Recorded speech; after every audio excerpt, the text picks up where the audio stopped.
দুশ্চিন্তা।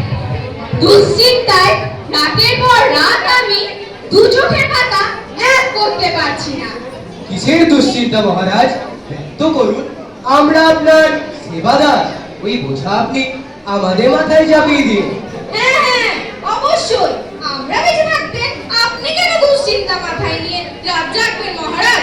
আপনার সব দুশ্চিন্তা রদ করবার দায়িত্ব আমাদের। মহামন্ত্রী, আদেশ করুন মহারাজ। আমি রাজা হবুচন্দ্র রায়। এই বিষয়ে নেই কোনো সংশয়।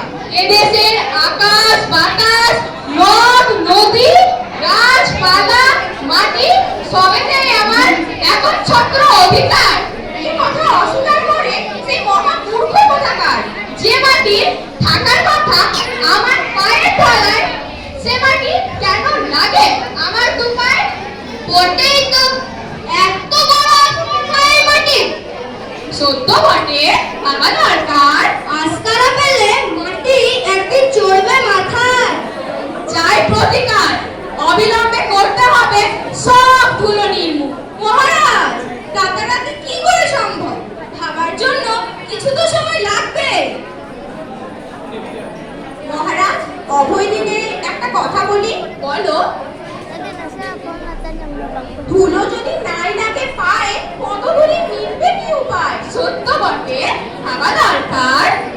শোনো মন্ত্রী, ভেবে চিনতে কিছু উপায় বের করো, না হলে মন্ত্রী সত্যি সব দুশ্চিন্তার কারণে আপাতত সাফ করো রাজ্যের সব ধুলো।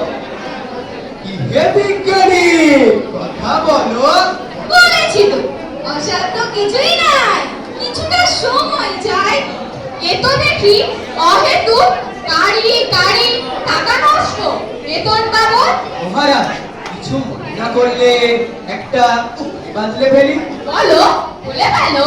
রুদ্ধদ্বার কক্ষে যদি সারাক্ষণ আটকে থাকে, তাহলে ধুলাই পারাগার দরকারই পড়বে না।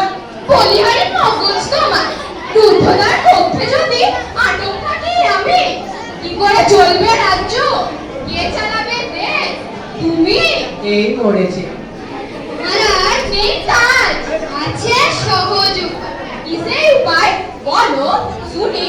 দেশের সব ঝাড়ুদাররা মিলে খাটুক দুই বেলা, কাদের কাজ হলো যত ধুলো তুলে ফেলা। বাবা, কি আনন্দ, কি আনন্দ! চাকরি তোমার পাক্কা। মন্ত্রী, কথা